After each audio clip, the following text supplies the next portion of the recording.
Ricky, the Rock That Couldn't Roll by Mr. J. Over the lake and out past the bay was a green grassy hill where the rocks came to play. They would race to the top to take in the view, then roll their way down the way rocks love to do.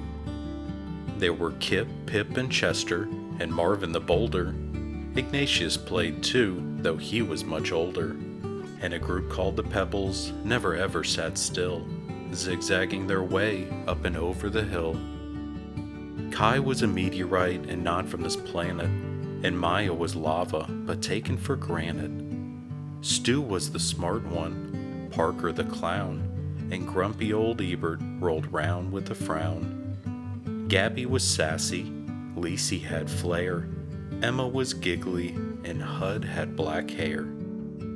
But the one trait that seemed to be shared by them all was that every rock there was shaped like a ball, and because they were round, they could easily roll through the grass past the lake, up and over the knoll. Except for poor Ricky, who quietly sat. You see, Rick couldn't roll because one side was flat. His friends didn't get it. "Come roll," they would chant. So Ricky tried, but replied, "I'm sorry, I can't." But the rocks were determined. They were sure they could solve Ricky's flat-sided problem and help him revolve. So Marvin the Boulder, with his impressive physique, carried Rick all the way to the hill's grassy peak. Then he pushed him downhill, yelling, "Keep rolling, kid." But Rick didn't roll. He just kinda slid. Well, the rocks weren't done, not by a mile. Surely this next try would get Rick to smile. They stuck rubber balls all over Rick, using big gobs of glue to get them to stick. They were proud of themselves. "This will work," they announced. But Ricky still couldn't roll. Now he just sort of bounced.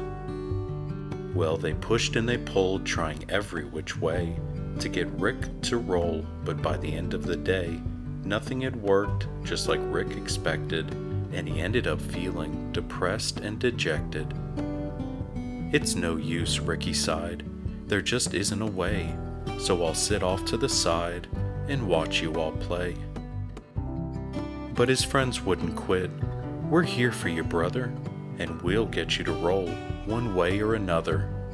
So they pondered and thought, each straining his brain, till they looked up and saw it was starting to rain. And that's when it hit the smart stone named Stu. "Eureka!" he shouted. "I know just what to do." He explained to them how they would get Rick to tumble. "My plan is pure genius." Stu wasn't too humble.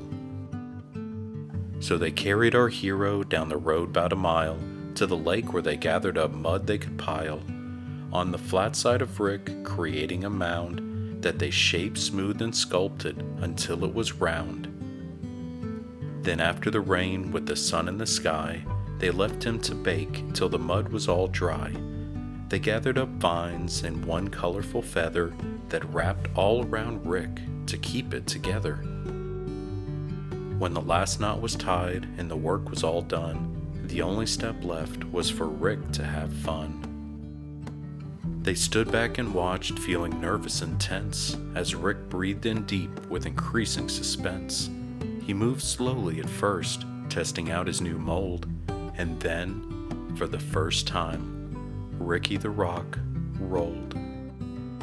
So Bria, the ladybug, who'd been there from the start, felt a surge of pure joy swell up in her heart. She thought as she watched her friends play on the hill that there's always a way if there's also a will. And she said to herself as Ricky rolled down the slope, "When you're surrounded by love, you always have hope."